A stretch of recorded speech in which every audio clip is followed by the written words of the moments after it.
नमस्कार, मैं राशि। आप देख रहे हैं सी न्यूज़ भारत। वक्त हो चुका है खास खबर का। खबर धूले से है, जहां शिवाजी विद्या प्रसारक संस्था द्वारा आयोजित शिव जयंती के अवसर पर सालाबाद जैसे North Point English Medium School के भव्य प्रांगण में 3 दिवसीय शिव चरित्र व्याख्यान श्रृंखला का शुभारंभ किया गया। चौहान ने अपना विषय प्रस्तुत किया कि हमें शिवरायण को क्यों याद रखना चाहिए। उन्होंने कहा कि जागरूकता, सभ्यता और नैतिकता बनाए रखने के लिए शिव की चरित्र के अध्ययन करना होगा।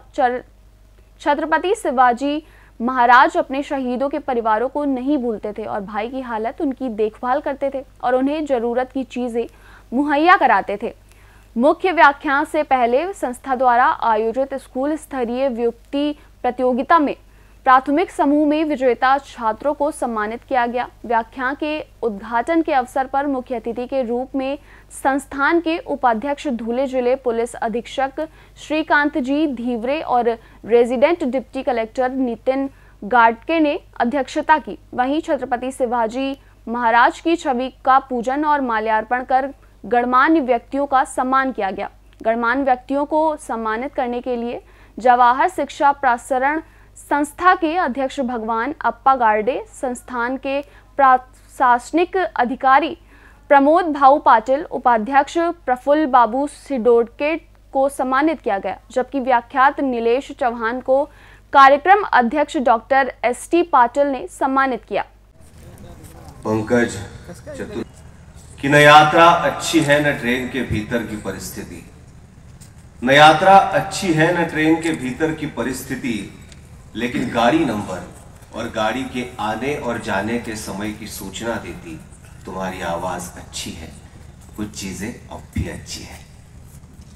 मला वाटतं सगळीकडे निराशेने भरलेलं वातावरण सभोवताली तुम्हाला आणि मला जाणवत असताना शिवछत्रपतींच्या नावानं जागर आपण केला पाहिजे हा विचार मनात धरून श्री शिवाजी शिक्षण संस्थेच्या वतीनं गेल्या अनेक वर्षांपासून सातत्यानं ही व्याख्यानमाला 17, 18, 19 असे सलग 3 दिवस सुरू राहणं म्हणजेच काहीतरी निश्चित चांगलं घडतं आहे आणि आपण त्याचे साक्षीदार आहोत।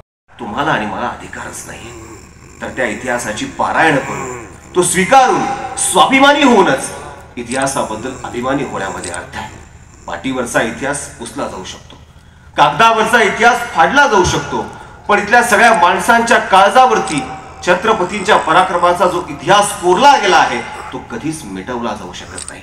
आणि त्याच काळजावरती कोरलेल्या छत्रपती शिवरायांच्या इतिहासातून प्रत्येक दिवशी, प्रत्येक वेळी, प्रत्येक क्षणी प्रेरणा मिळत राहावी असं छत्रपती शिवरायांचं चरित्र आहे। हे शिवचरित्र आहे आणि म्हणून ते वारंवार वारंवार आठवण्याची आवश्यकता आहे। ते यासाठी 19 फेब्रुवारी 1630 ला जन्म आणि 3 एप्रिल 1680 ला मृत्यू, फक्त 50 वर्षांचं आयुष्य आहे, पण 350 वर्षानंतरही आणि येणाऱ्या कित्येक पिढ्यांची सुद्धा प्रेरणा म्हणून तुमच्या माझ्या समोर हे आयुष्य उभं आहे।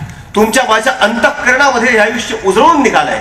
या आयुष्याची कीर्तिरूपी मशाल अजून सुद्धा पेटलेली आहे आणि अंधारलेल्या वाटेवरती हे आयुष्य तुमच्यासाठी, माझ्यासाठी प्रकाशाची वाट निर्माण करताय। कारण हे आयुष्य मला सांगते तुम्ही नियोजन करा, हे आयुष्य मला सांगते तुम्ही ध्येय ठरवा, हे आयुष्य मला सांगते तुम्ही निष्ठा बाळगा, हे आयुष्य मला सांगते की आई वडिलांच्या स्वप्नांचा ध्यास, हे आयुष्य शिकवते आत्मविश्वास, हे आयुष्य सांगते ठेवा धैर्य, आणि हे आयुष्यच आहे की जे आम्हाला सांगते तुम्ही गाजवा शौर्य। म्हणून छत्रपतींच्या पराक्रमी आयुष्यासमोर नतमस्तक होताना त्यांच्या विचारांचा आदर्श आपल्याला घ्यावा लागेल आणि पुढच्या पिढ्यांना सुद्धा तो सांगावा लागेल की अरे छत्रपतींच्या नावाचा बेबीच्या देठापासून जय जयकार आपण करूच, पण त्यांच्या विचारांची वाट सुद्धा धरू। आणि नुसतंच कपाळावरती चंद्रकोर कोरण्यापेक्षा, दाढी वाढून फिरण्यापेक्षा आणि गाडीवरती बघतोस काय गुजरा कर असं लावण्यापेक्षा आणि भगवा वादळ भगवा वादळ भगवा वादळ असं करण्यापेक्षा अरे छत्रपती शिवरायांच्या विचारांचंच असं काही वादळ आपण या देशामध्ये निर्माण करू की त्यांच्या विचारांना जो अपेक्षित आहे तो भगवा सगळीकडे फडकल्याशिवाय राहणार नाही।